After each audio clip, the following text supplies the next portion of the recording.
Olá! Estamos iniciando nossa segunda aula de segurança da informação e agora veremos ameaças e vulnerabilidades. Ameaças são eventos ou atitudes indesejáveis que possam acarretar problemas, desabilitando, danificando ou até mesmo destruindo recursos de uma empresa, atingindo os ativos da organização. As ameaças, elas são bem comuns no meio da informática e diversas formas de ameaças são encontradas nesse meio. Por exemplo, o vazamento de informações, hackers e até mesmo funcionários insatisfeitos muitas vezes pode representar uma ameaça para a organização. Os invasores utilizam os famosos códigos maliciosos malware.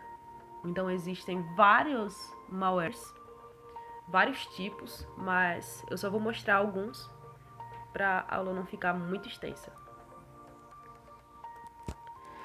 O primeiro é o vírus, ele é o mais conhecido. Ele é um agente infeccioso que gera cópias de si mesmo se tornando parte de outro programa. Porém, depende da execução para se propagar. Então, ele tem a capacidade de infectar um dispositivo ou vários dispositivos, mas ele precisa que esse programa, do qual ele se tornou parte, seja executado para que ele possa se propagar.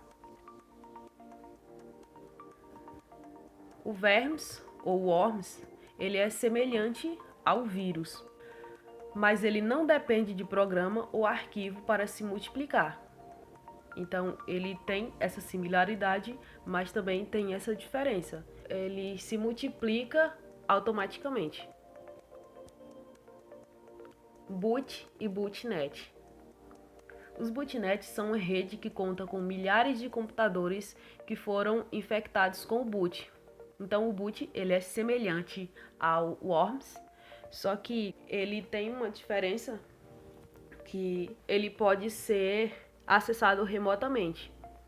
Então, o atacante, através do acesso remoto, ele controla os computadores que estão sendo infectados com o boot e aí ele forma uma rede de computadores chamada bootnet. E através dessa rede, que está sob o domínio dele, é que ele ataca sua vítima. Ransomware. O hacker bloqueia as informações por meio de códigos que são criptografados. Sendo assim, o usuário não conseguirá ter acesso. Então, esse é um tipo de ataque que acontece por meio da internet. Então, esse ransomware, ele é conhecido por sequestro de dados, porque ele bloqueia as informações da vítima e para que a pessoa possa ter o acesso novamente, geralmente é cobrado um determinado valor. Spyware. Ele monitora as atividades que estão sendo realizadas no computador. E ele está dividido em keylogger, screenlogger e adware. O keylogger, ele capta tudo que está sendo digitado no teclado físico do computador. Então, ele é muito usado para captar senhas, login.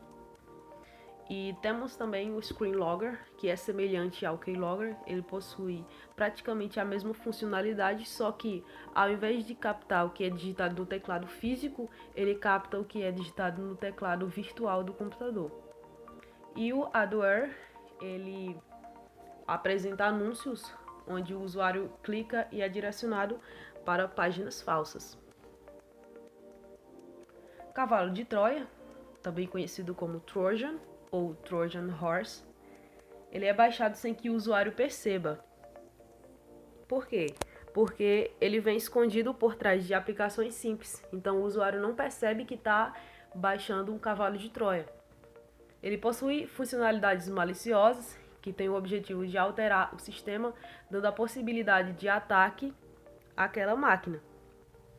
Então, o cavalo de Troia ele geralmente vem com backdoor e keylogger, como eu já falei. Backdoor significa porta dos fundos. São programas que dão garantia de retorno ao computador infectado sem que seja preciso fazer uma nova invasão. Então, ele dá uma garantia de retorno ao invasor, para que ele não precise fazer novamente uma invasão. E o rootkit?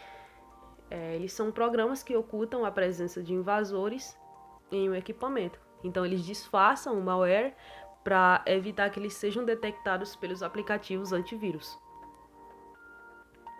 Vulnerabilidades. Vulnerabilidades são fragilidades de um ativo ou grupo de ativos que podem ser explorados por algum tipo de ameaça.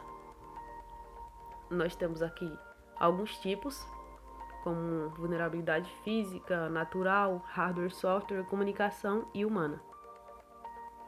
A vulnerabilidade física está relacionada diretamente com o meio onde está localizada as dependências da área de TI, sala cofre ou sala subterrânea.